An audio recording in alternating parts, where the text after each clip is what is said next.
So the core themes, giving you the factual definition as I've defined it over the years. They're your values, needs, and interests. And the operative word there is essential. Once you understand your core themes, they're not optional. You have to live them. Okay? It's like the commandments. Not that I'm Moses or anybody, please. It's like the commandments. If you believe in them, you live up to them. You're going to fail. We're not going to be perfect, not by any stretch. But they're your guideposts. Okay? And they're powerful once you understand what they are. And there are only a handful for each of us. But they're unique to Amy, and they're unique to each one of you. Each one of you has your own set of core themes. So maybe throughout the morning, you'll also learn something about your values, needs, and interests. And so over the years, what I've developed is this process that gets at understanding people's values, needs, and interests to quite some detail, very defined. And it often makes the difference in how they decide what they're going to do, where they're going to do it, when they're going to do it, how they're going to do it. Okay? And as I said earlier, the core themes process developed over a 14-year period. And the one central reason the core themes developed is because as I got into this business about 10 years, from about 81 till 90, 91, I began to notice, I'm a slow learner, I began to notice that there were so many bright, talented, and mature professionals that I was working with that weren't happy. They simply were not happy or fulfilled. And again, think of, I couldn't understand why. Why they were making good money? They worked in great companies like LL Bean or Unum or Hanford Brothers or Shaw Supermarkets or Bangor. I couldn't understand why they were unhappy. And that was the origin of my core themes work. Because I was trying to figure out why are these people showing up every day when they're not happy. I couldn't figure it out. And it mystified me. So over the last 14 years, since 1990-91, this is how the core themes process evolved. Okay? It's been my ever passion to help people, whether it's Tracy, I don't care who it is. If they come to our office and they say, it's just not working for me anymore. It's like a hook. It's like, okay, I'm going to try to help you figure that out. All right? It's like putting a dish of meatballs and spaghetti in front of me. As an Italian, I'm not going to walk away from it. You see? So in your business, you get hooked by certain things that are more interesting than others. And in my work over the last 25 years in this business, that's the piece for me. Not that I don't mind. Not that I mind helping somebody labor over a nice resume. That's pretty exciting. But it's all about the people. Okay? Let's talk about what our objectives are today, and then I'd like to get some information from you as to what you'd like to see. But here's what I hope I will be able to accomplish today.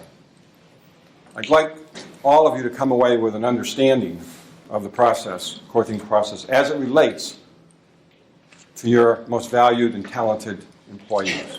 Okay? So an understanding of what the core themes is all about.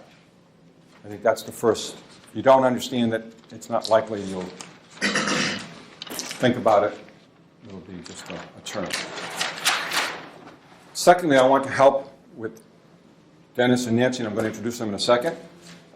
With their help, we're going to try to help you learn how to identify employees who are out of sync, not in touch, where something's missing as it relates to their core themes. Okay? So understanding about core themes, then being able to identify people who are prospects who may be able to benefit from this process.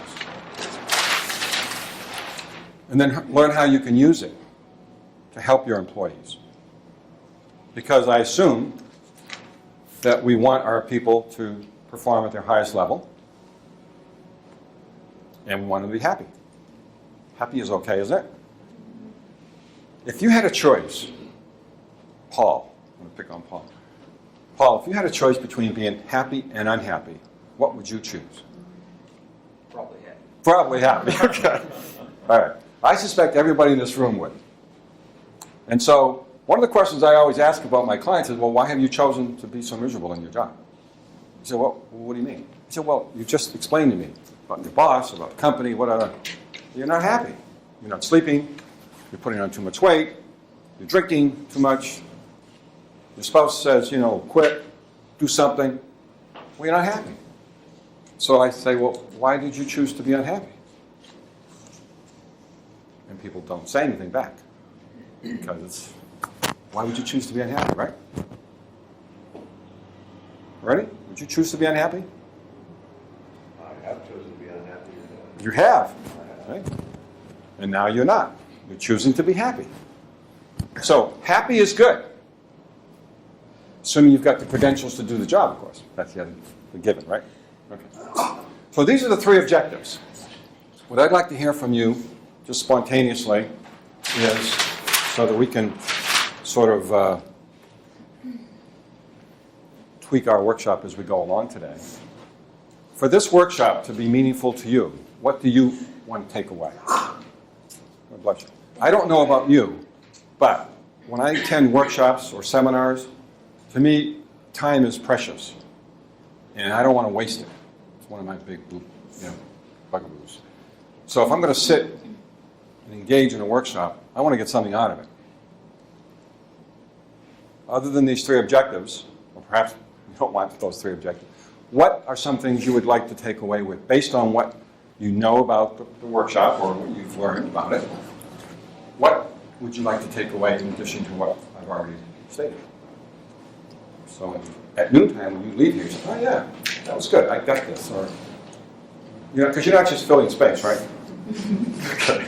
There are probably better things you can do, I'm sure, than to just fill space. Yes, Ariel. When we see an employee, so we identify this employee who formerly was happy and now they're unhappy. There's always that chance that we're going to say, okay, let's look at these core themes and interests and help them right out the door. Yes. Yeah. So, are there ways to encourage them to find interests within their organization, within our organization, and rather than the option of, well, this is what the job is, sorry, we can't offer you what you need. Yep. So how are we linking this to retention rather than Right. turnover? Gotcha. Anyone else? Yes, Tracy. I've seen in the past an employee that was at more of a senior level that all of a sudden became complacent in their job, but I think they were bored and their performance went down. Someone who normally was a top performer seemed happy, but you knew there was something there. Okay. So how to get to the bottom of it? Oh, yeah.